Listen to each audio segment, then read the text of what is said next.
চারটা কাজ করতে আমাদেরকে নিষেধ করেছেন আল্লাহ পাক। ইয়া আইয়ুহাল্লাযীনা আমানু ইন্নামাল খামরু ওয়াল মাইসির ওয়াল আনসাব ওয়াল আজলাম রিজসুম মিন আমালিশ শাইতান। আল্লাহ বলেন মদ, যেই মদগুলো মানুষ খেয়ে থাকে, জুয়া খেলে থাকে মানুষ, এরপরে দেবদেবীর নামে কিছু মান্যত করা অথবা ভাগ্য নির্ধারণ করা, এই চারটা কাজকেই আল্লাহ পাক হারাম করে দিয়েছেন। বলেছেন এগুলো শয়তানের কাজ, এগুলো কোনো মানুষ করতে পারে না। যদি কোনো মানুষ করে সে আর মানুষ থাকে না, সে শয়তান হয়ে যায়। ফাজতানিবুহু, শয়তানের এই কাজগুলো তোমরা ছেড়ে দাও, লাআল্লাকুম তুফলিহুন, যাতে করে তোমরা বিজয়ী হতে পারে, সফল কাম হতে পারে, সফলতা আসতে পারে। তাহলে যেই ব্যক্তিটা এই চারটা কাজ করবে, বিশেষত আমাদের দেশে দুইটা চলে, একটা হলো মদ আর একটা হলো জুয়া। মদ আর জুয়া যেই ব্যক্তি এর সাথে সম্পৃক্ত থাকবে, সে কোনো দিন এহকাল পরকাল কোনো কালে সফলতা অর্জন করতে পারবে না। আর্থিকভাবেও পারবে না, মানসিকভাবেও পারবে না, কোনো ধরনের সফলতা তার আসবে না। যারা মদ পানে অভ্যস্ত তাদের অর্থনীতি কোনোদিন চাঙ্গা হবে না। যারা জুয়া খেলবে, জুয়ার সাথে সম্পৃক্ত থাকবে, তাদের অর্থনীতি কোনোদিন দাঁড়াবে না। যদি ব্যক্তি করে ব্যক্তি ধ্বংস হবে, যদি সমাজ করে সমাজ ধ্বংস হবে, যদি রাষ্ট্রীয়ভাবে করে রাষ্ট্র ধ্বংস হয়ে যাবে। এই জন্য এই কাজগুলো থেকে আমাদের অবশ্যই বিরত থাকতে হবে। বিশেষ করে মদ পানটা এখন ব্যাপকতা ধারণ করেছে, এগুলোকে একেবারে বর্জন করতে হবে। নেশা জাতীয় দ্রব্য সবকিছু টোটালি আমাদের বন্ধ করে দিতে হবে। দেখেন মদের ব্যাপারটা, আজকে আমরা যারা মদ পানে অভ্যস্ত, আমরা নেশায় পড়ে গেছি। প্রথমে মানুষ মদ পান করতে চায় না, কিন্তু আড্ডায় পড়ে, নেশায় পড়ে মদ পান করে ফেলে। যারা পৃথিবীতে মদ পান করবে, অভ্যস্ত হয়ে যাবে, তাদের অর্থনীতি শেষ হয়ে যাবে, পাশাপাশি তাদের পরকালটাও ধ্বংস হয়ে যাবে, পাশাপাশি সে বড় একটা নেয়ামত থেকে মাহরুম হয়ে যাবে, বঞ্চিত হয়ে যাবে। কি নেয়ামত?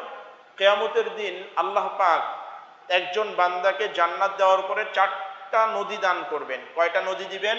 চারটা নদী দিবেন। একসঙ্গে আল্লাহ পাক বলেছেন, আনহারুম মিন মাইন গায়রি আসিনি ওয়া আনহারুম মিন লাবানিন লাম ইয়াতাগায়্যার তা'মু আনহারুম মিন খামরিন লাযযাতিল লিশশারিবিন ওয়া আনহারুম মিন আসালিন মুসাফফা। চারটা নদী আল্লাহ আপনাকে উপহার হিসেবে দিবেন যারা জান্নাতি হবে। এক নম্বর হলো স্বচ্ছ একটা পানির নদী আপনাকে দান করবেন, যেই পানির নদীটা দুনিয়ার পানির মতো না, অত্যধনিক পানি। দেখেন না অনেক ক্রিকেটাররা পানি খায়, তার লিটার বলে ৩-৪ হাজার টাকা, ৪-৫ হাজার টাকা লিটার। ১ লিটার পানির দাম যদি ৫,০০০ টাকা হয়, আরো বেশি শুনছি। তো ওই আল্লাহ পাক যে আপনাকে একটা জান্নাতে পানির নদী দিবেন, সেই নদীর পানির লিটার যে কত হবে, দুনিয়ায় এগুলো হিসাব করা যাবে না। সে ধরনের পানি পৃথিবীতে নাই। তো আপনাকে আল্লাহ পাক উপহার হিসেবে আল্লাহর পক্ষ থেকে একটা পানির, স্বচ্ছ পানির নদী দান করবেন। ও আনহারুম মিন লাবান, একটা দুধের নদী দান করবেন, জান্নাতি দুধের নদী দান করবেন। লাম ইয়াতাগায়্যার তা'মু, যার স্বাদ কোনোদিন পরিবর্তন হবে না।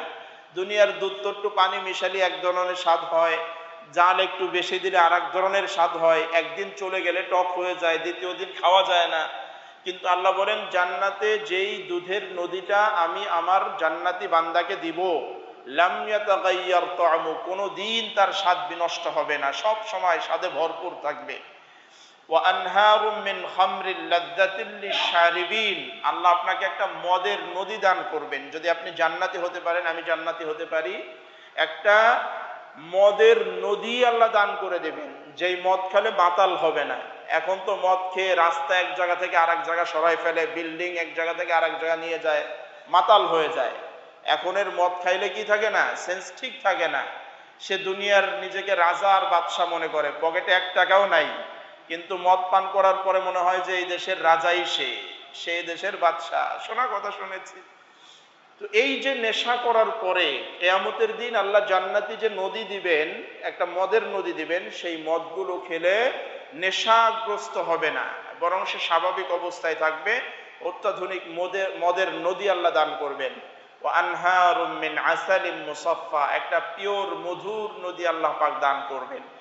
তো যারা পৃথিবীতে মদ পান করবে, তারা কিন্তু কিয়ামতের দিন আর এই শারাবান তাহুরা পান করতে পারবে না। ওয়া সাকাহুম রব্বুহুম শারাবান তাহুরা, কিয়ামতের দিন আরেকটা নেয়ামত আল্লাহ আমাদেরকে দান করবেন যদি আমরা জান্নাতি হতে পারি। সেটা কি? আল্লাহ নিজ হাতে জান্নাতি পেয়ালার মধ্যে শরাব ঢেলে, মদ ঢেলে, শরাবান তহুরা, পবিত্র শরাব ঢেলে আল্লাহ বান্দার মুখে পান করাবেন। সুবহানাল্লাহ, নিজ হাতে পান করাবেন আল্লাহ। এটা আল্লাহর পক্ষ থেকে বান্দার জন্য বড় একটা সারপ্রাইজ, বড় একটা উপহার, যে আল্লাহ নিজে শরাবান তাহুরা বান্দাকে পান করিয়ে দিবেন। তো যারা পৃথিবীতে নেশা করবে তারা কিন্তু এই নিয়ামতটা পাবে না।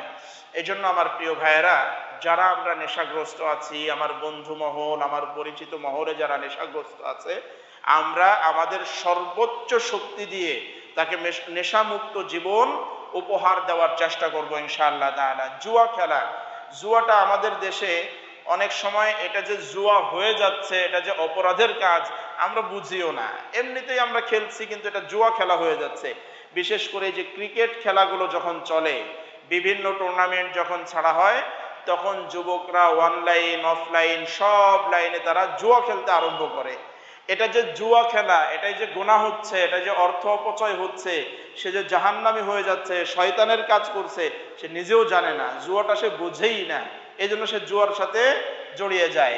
এই জন্য আমার ভাইয়েরা, কোনো ধরনের জুয়া খেলার সাথে আমাদের সম্পর্ক থাকা যাবে না। তো আজকে দুইটা বিষয় আমরা জানলাম। এক নম্বর হলো কসম, আল্লাহর নামে করব, আল্লাহ ছাড়া কারো নামে কসম করব না। কোনো প্রয়োজনে যদি কসম ভেঙে দিতে হয় তাহলে কাফফারা দেওয়া আবশ্যক হয়ে যাবে। আর কোনো হালাল জিনিসকে হারাম করতে আমরা কসম করব না, নিষেধাজ্ঞা এসেছে। আল্লাহর নাম ছাড়া অন্য কারো নামে কসম করলে শিরিক হয়ে যাবে, শিরিকের গুনাহ আল্লাহ ক্ষমা করবেন না। আর দুই নম্বর বিষয় জানলাম, মদের সাথে আমরা সম্পৃক্ত থাকব না এবং জুয়া খেলার সাথে আমরা সম্পৃক্ত থাকব না। আল্লাহ পাক আমাদেরকে বিষয়গুলো বোঝার, আমল করার তৌফিক দান করুন, আমিন।